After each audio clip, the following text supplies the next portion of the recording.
Hello everyone, and welcome back to Conspiraseed. This week, I actually started a script on the origins, lore, and the rise to fame of Slenderman, but when I got to the Slenderman Stabbing, I knew that I had to take a break from that script and got to this script right away. I remember hearing about this when it happened. I had just graduated high school and had played Slenderman the 8 Pages when it came out, and actually, I made a video for a YouTube channel that I used to be on at the time called VG Critic, where we went to a haunted place called Kay's Cross, which is a place that's supposed to be haunted. It's kind of near me. Ghost Adventures actually did an episode there as well. And we played Slenderman, the 8 Pages, at haunted Kay's Cross.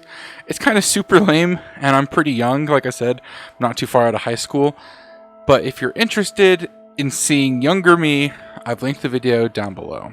Zoom up on it. You see that? We just realized that. Looks like a bone. This is the reason we love Cameron. Wow, damn. Thank you. Damn. Anyway, this week we'll be talking about the Slenderman stabbings, in which two 12-year-old girls stabbed their 12-year-old friend 19 times in a forest in a sacrifice to Slenderman. All that being said, thank you for choosing to spend some time with me today, and let's get into it. Nothing like being subscribed to Conspiraseed on YouTube. Nothing like it. It's May 31st, 2014, in Waukesha, Wisconsin, United States.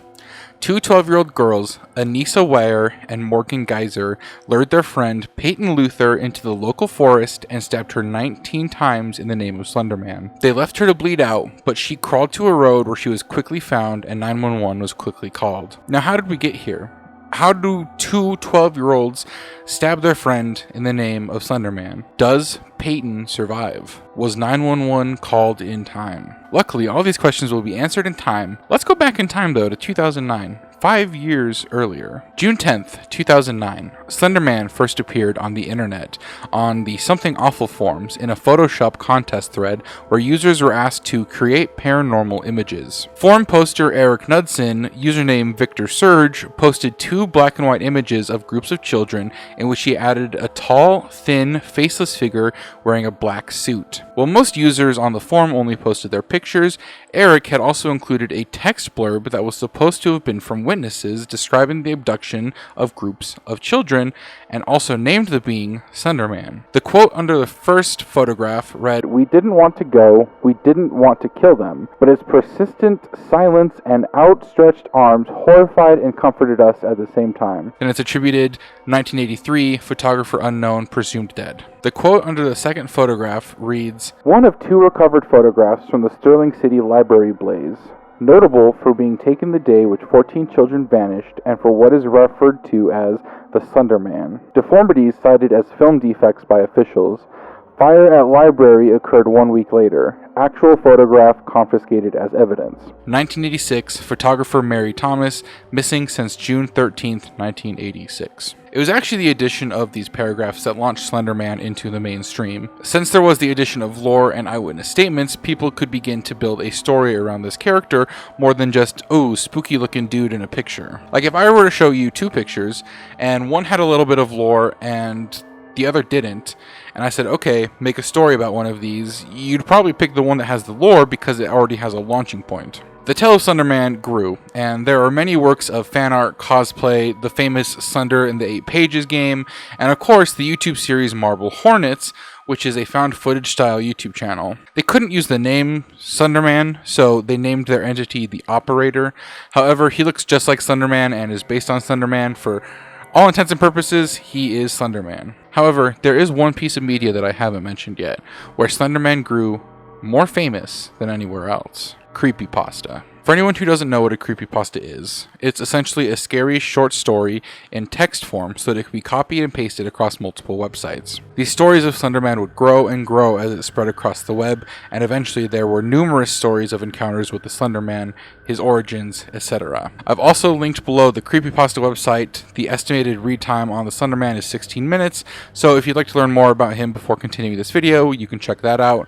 However, I'm also going to be doing a full video on the origins of Slenderman and the creepypasta that's going to be coming out relatively soon. So if you want to wait for that video, that's an option as well. The creepypasta is actually what we want to be drawing our attention to here, as the creepypasta and online lore is responsible for this real life crime. According to the lore, Slenderman is associated with forests and abandoned locations, and if you're in close proximity to him, you will get something called Slender sickness, which is a rapid onset paranoia, nightmares, delusions, and even nosebleeds. Early on, Slender only targeted children and young adults. However, he eventually evolved to drive people insane or to act on his behalf, and it's said that investigating him will draw his attention. However, Marble Hornets, the series mentioned earlier, established the idea of something called proxies, which are humans who fall under Slenderman's influence. Now back to 2014.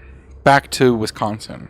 Back to that fateful day. Morgan and Anissa are saying that they're proxies to Slenderman. Morgan had a hard time making friends growing up, but eventually met Payton, and they bonded and eventually became friends. A few years later, Morgan then meets Anissa, and they bond over the paranormal and creepypastas, and Payton becomes more of a third wheel, as she's not really friends with Anissa, just Morgan. Morgan starts to drift away from Payton, and closer to Anissa. Morgan and Anissa grow big into the creepypasta culture and fandom, and in fact, in their police interrogations, they mention many creepypasta characters, including Slenderman, Jeff the Killer, and Laughing Jack. The YouTube channel Explore With Us actually has a 2.5-hour video breaking down both of their interrogations, and if you'd like to see that, I actually highly recommend it after watching this video. The link is in the description. Morgan and Anissa both wanted to appease the Slenderman so they could visit his mansion in the middle of the woods. They wanted to act as proxies for him to gain his trust, and in order to gain his trust, they had to prove that they were willing to do anything for him, including murder. On May 31st, 2014, Morgan and Anissa were able to lure Payton out to the woods under the guise of playing hide and seek. Once they were out in the woods, they pinned her down and they used a 5-inch long knife to stab her 19 times in the arms, legs, and torso. 2 wounds were in major organs, her liver and her stomach, and another stab wound was less than a millimeter away from a major heart artery. After the stabbing, the 2 girls told Payton to lay still and to not move while they go get help. However, this was just an excuse for her to not crawl away seeking help, as of course they weren't going to go get help, they just stabbed her. After they left, Payton used what little strength she still had to drag herself to a nearby road where she would be found by a passing cyclist who called 911. While waiting for the ambulance to arrive, the cyclist told her to stop moving as it will slow the blood loss. Payton was rushed to the hospital and luckily survived and was released from the hospital 7 days later. After 911 was called, the search for Morgan and Anissa started, and they were found 5 hours later near Interstate 94 at a furniture store about 5 miles away. The knife they used to stab Payton was in the bag that they were carrying. Their goal, as mentioned earlier, was to meet Slenderman at his mansion in the Nicollet National Forest, about 200 miles away from them still. In their interrogations, Morgan said that she had no empathy towards Payton, and Anissa said that she felt bad about it, but they both agreed that it was something that needed to be done. Due to the nature of their crimes, both Morgan and Anissa were tried as adults despite being 12 at the time. Morgan had a history of seeing things that weren't there and had been talking to herself, pretending to be a cat, and even keeping ants as pets. She also believed that she was being followed by the Harry Potter character Severus Snape.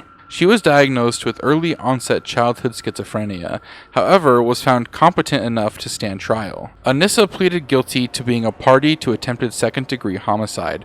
However, a jury actually found her not guilty by mental disorder or defect. Morgan accepted a plea offer which would not send her to trial, but she would be evaluated by psychiatrists to determine how long she should be placed in a mental institution. She also pleaded guilty but was found not guilty by reason of mental disorder or defect, just like Anissa. Anissa was sentenced to 25 years to life, including involuntary treatment at the State Institute. Morgan was given the maximum sentence, 40 years to life, also with involuntary treatment in a state psychiatric institute. At a court hearing on March 10, 2021, a now 19-year-old Anissa submitted a letter to the court stating that she hated her actions, but with therapy no longer hates herself for them. A judge ordered her release from the Winnebago Mental Health Institute, but required that she be assigned a state case manager to track her progress until she's 37, the age that she would be if she served her full sentence. She was released with multiple stipulations, including 24-hour GPS monitoring. She cannot leave the county without permission, her internet usage is monitored, and she cannot use forms of social media in any way.